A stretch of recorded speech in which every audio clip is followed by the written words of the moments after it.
Bonjour, bienvenue dans cette vidéo d'explication des spécificités de la déclaration du descriptif de collecte pour les syndicats de traitement et leurs adhérents de collecte. Donc si vous n'êtes pas dans ce cas-là, cette vidéo ne vous sera pas utile. Donc on est dans le cas d'un syndicat de traitement là, qui est en contrat avec Citeo et qui a reçu les codes. Donc là, avant de rentrer dans la démonstration de la saisie, plusieurs cas particuliers existent. Des cas où le syndicat de traitement exerce la collecte sur une partie du territoire. Donc si on est dans ce cas-là, vous verrez que au niveau des compétences exercées, il faut préciser que la collectivité en contrat, le syndicat exerce, oui, sur une partie du territoire ou sur certains flux, et il faudra que le syndicat apparaisse dans la liste des adhérents. Finalement, la partie collecte sera gérée comme un adhérent. On peut avoir un autre cas, le cas où le syndicat gère la collecte sur une partie des flux. Donc on n'est plus maintenant sur une partie du territoire, mais sur certains flux. Donc il faut cliquer oui également. Et là, il faudra que le syndicat crée ces flux ou apparaissent dans la liste des adhérents suivant les cas. Si le syndicat gère la collecte uniquement, la collecte de proximité, la collecte sélective de proximité, il n'a pas lieu d'apparaître au niveau de ses adhérents. Ce seront les adhérents qui apparaîtront pour la collecte en porte-à-porte. Si le syndicat gère la collecte sélective en porte-à-porte, il faudra qu'il apparaisse dans la liste des adhérents.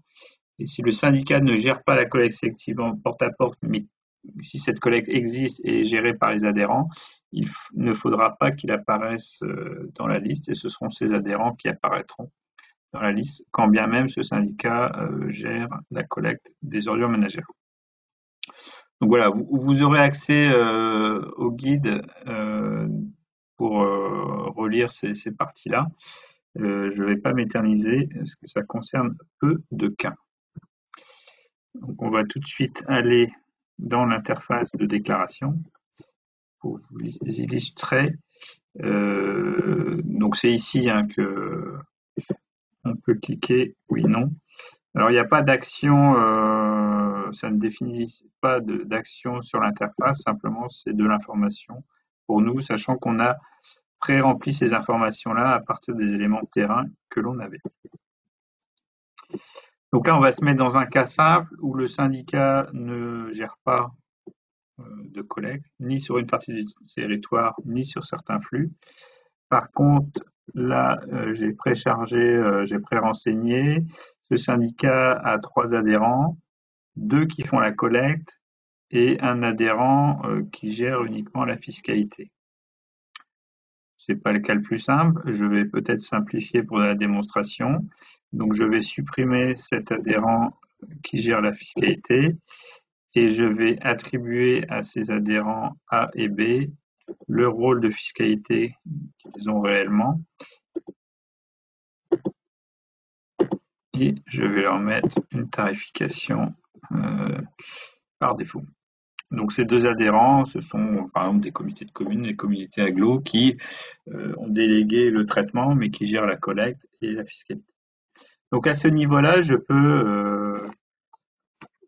peux renseigner un mail de contact et ce mail, c'est l'interlocuteur de l'adhérent A, si je renseigne, qui va recevoir au moment où je valide l'étape 2, en cliquant ici, qui va recevoir des codes de connexion sur un espace dédié qui concerne ses propres communes. Donc il sera dans votre déclaration, mais uniquement, il ne verra que ses propres communes et que les flux qu'il va saisir. Donc il verra, quand bien même d'autres flux auraient pu être saisis, il ne verra que ces flux. Bon, là, évidemment, on est en étape 2, donc aucun flux n'a été saisi. Et je vous montrerai qu'en étape 3, même si des flux ont été saisis par le syndicat, il ne verra que ce que lui, en tant qu'adhérent, a saisi. Donc là, je vais mettre un mail par défaut. Hop.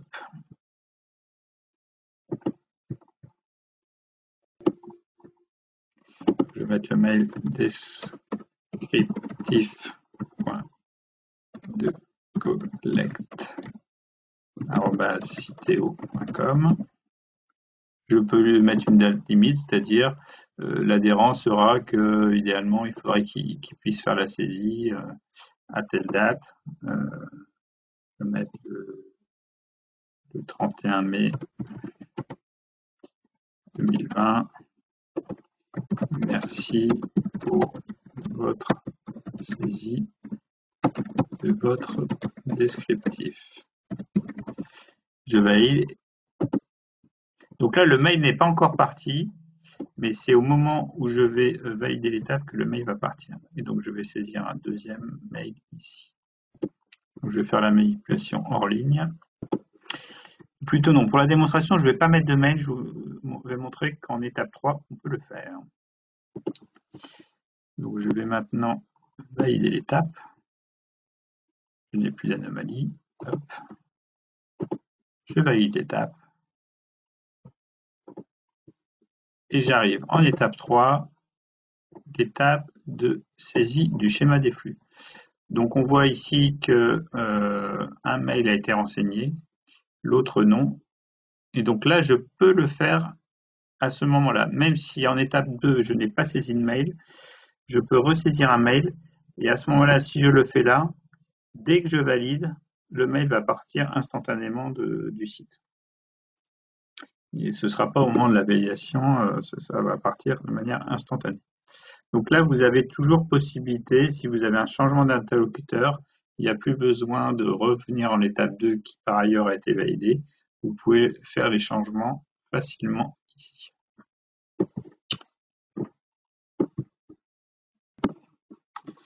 Donc je vous propose maintenant de me connecter, je vais me connecter hors ligne avec les codes que j'ai reçus en tant qu'adhérent pour voir la différence que l'on a sur l'interface et puis pour voir quelles données remontent ici en tant que syndicat de traitement.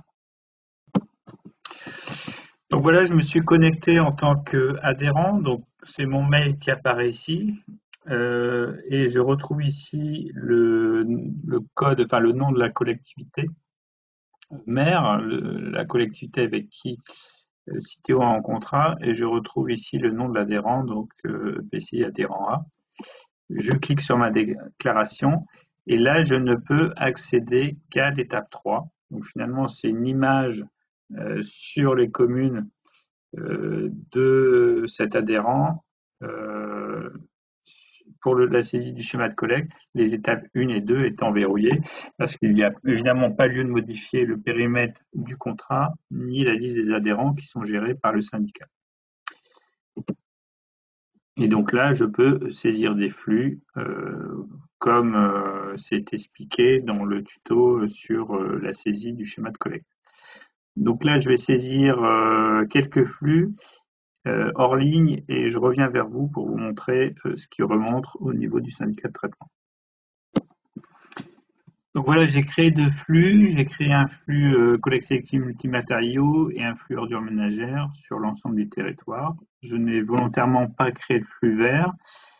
Et au niveau des anomalies détectées, on voit ici qu'il y a un flux qui reste en rouge. Ça veut dire que la zone n'a pas été validée. Tandis qu'ici, cette zone pour les ordures ménagères ont été validées. Donc ça, c'est volontaire pour la démonstration. Et on va tout de suite aller voir sur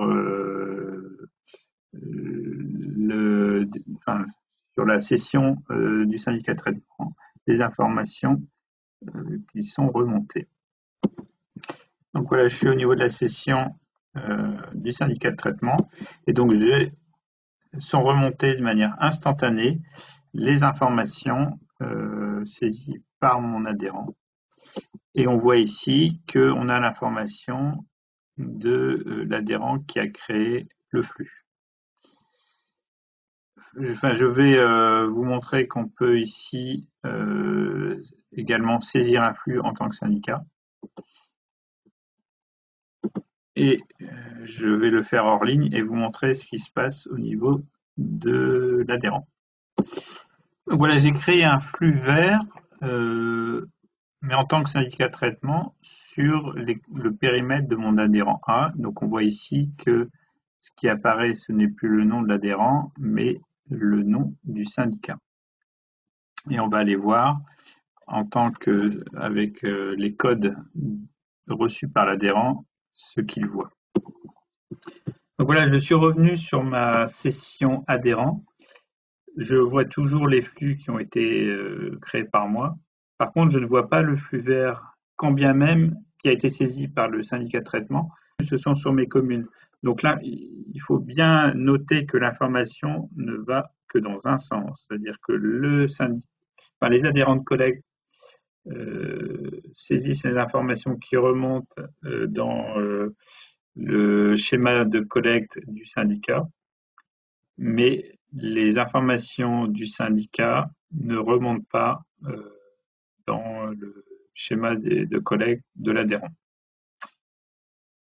Donc, c'est pas une bonne pratique que le syndicat, pour avancer ses adhérents, présaisisse sur sa session les flux, parce que ça ne servira à rien vu que ça ne pourra pas être réutilisé par ses adhérents. Également, en tant qu'adhérent, ce qui est important de noter, c'est qu'il n'y a pas de contrôle de cohérence sur la couverture de la déclaration sur l'ensemble des flux. Et donc, il est possible d'omettre un flux. Par exemple, là, je peux considérer que, hormis le fait que je n'ai pas validé l'adhérent, le flux collecte sélective sur cette zone. Je vais valider le flux. Donc mon flux apparaît en vert ici. Je n'ai plus d'anomalie détectée. Pour autant, je n'ai pas de collecte du vert, ce qui normalement serait bloquant quand on est à l'échelle du contrat, donc à l'échelle du syndicat de traitement. Mais en tant qu'adhérent, je peux valider comme ça.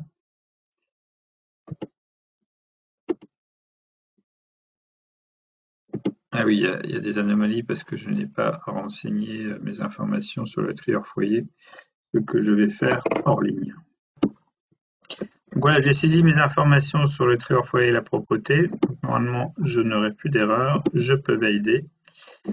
Et donc là, j'ai validé. Je ne peux plus revenir sur mon schéma de collecte en tant qu'adhérent. Par contre, en tant que syndicat de traitement, je peux compléter cette déclaration. Et donc, on va tout de suite se reconnecter en tant que syndicat de traitement. Donc voilà, je suis revenu sur ma session syndicat de traitement. Et donc là, je vois que l'adhérent A, il a validé sa déclaration. Et je vois les flux qu'il a créés. Donc il manquait le vert, mais c'est moi qui l'ai créé en tant que syndicat de traitement. Vous avez toujours la main en tant que syndicat de traitement, vous êtes en quelque sorte administrateur de votre déclaration, car c'est vous qui en êtes responsable contractuellement, et donc vous pouvez même modifier les flux qu'il a créés, et en supprimer, en modifier. Bon, évidemment, c'est pas la bonne pratique à avoir, mais vous avez la main pour modifier la déclaration de vos adhérents. Donc voilà, donc ces saisies par adhérents se déclinent également sur les questions du tri hors foyer et de la propreté. Donc on voit ici que la saisie se fait adhérent par adhérent. Donc voilà, j'en ai terminé avec cette vidéo spécifique sur les déclarations syndicats de traitement et adhérents de collecte. J'espère que je ne vous ai pas trop perdu avec ces allers-retours entre session syndicat et session adhérent. Et je vous souhaite une bonne déclaration.